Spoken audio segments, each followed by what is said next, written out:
Hi, let's go ahead and jump into a demo of the Tamatrac 2.0. I'm going to go ahead and log in as a trial user.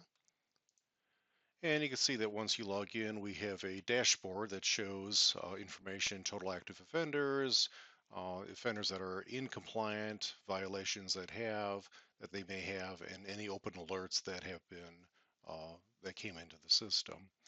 In addition, you have the information about whether it's a trial account and how many days are remaining.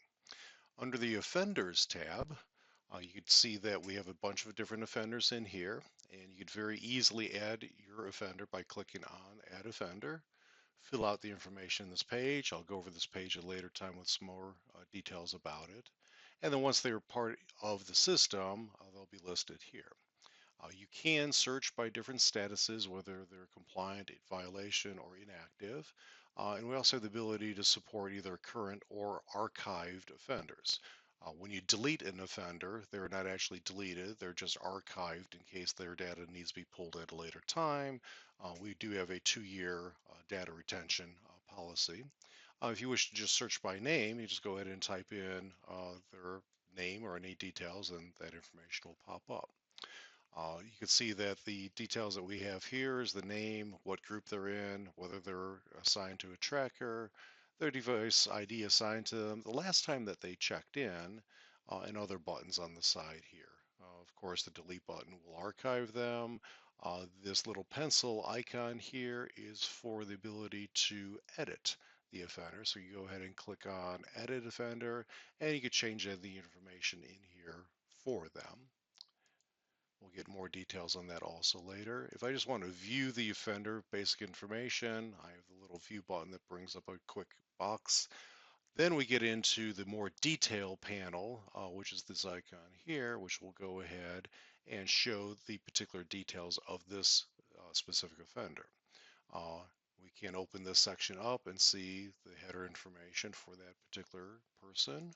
And under that, we have the ability to change the time range control to get details of the last readings. Currently, this GPS device is not sending data, so we're not seeing any points on this map. We do have the ability to create geofences. The latest photo, this is the feature of the alcohol breathalyzer. When you are taking a reading, the phone faces you and it takes a picture of you and it will show up in here with the details of their specific reading. You can see that this current offender has no violations, no historical, there are historical violations that you can see in here. We'll go over those in future details. And then you can see that this device currently is not online. It hasn't received a reading. The other readings that we have the ability to do, battery level, battery charging, accessory batteries, and so on. I'll just go ahead and let you look at the screen and see what those options are. And then we have a table of all the readings that came in for this particular device. So that's the offender details, which is this icon right here. Let's go ahead and quickly look at trackers. A tracker can be assigned to an offender. So you would create your trackers here. We can go ahead and edit that, and you can see that this particular tracker, George Tracker, uh, has his address, max caseload, which you may or may not choose to use, additional notes. What's important is the bottom section here. You could add contacts. So George wants to be notified by phone. Send messages is clicked on. So a text message will go to this number. George also wants to be notified by email to get some messages sent to them. You can turn these on or off if you want. And you also have the ability to activate or deactivate trackers based on your needs. Once that tracker is in there, we'll show you later where that tracker could be assigned. We can go ahead and look at the live map. Live map is a map of all of your offenders in the system. So you can see that we have a couple of offenders in here. You can go ahead and click on one and it will automatically select them in this side over here. And you can see that variant is compliant. I'll go ahead and uncheck that. If I want to find out where my iPhone is, you can see that it's right there and so on. And any other devices in there. Again, some information up here to give you details of uh, your system. Alerts and violations are the current violations that a message has been sent out on. So somebody's gotten a text message or somebody has gotten an email. Probably a tracker. If not the tracker, the service provider will receive it. There is an option to send simple messages to the offender themselves. They are not able to acknowledge the offense, but they could see that they are. For example, this particular breathalyzer timeout, has not received a message in the last 120 minutes. So that message goes both to the offender if you choose to, and to the tracker to follow up on that particular thing. We also have the devices page, which is all the devices that we have that are assigned to your company.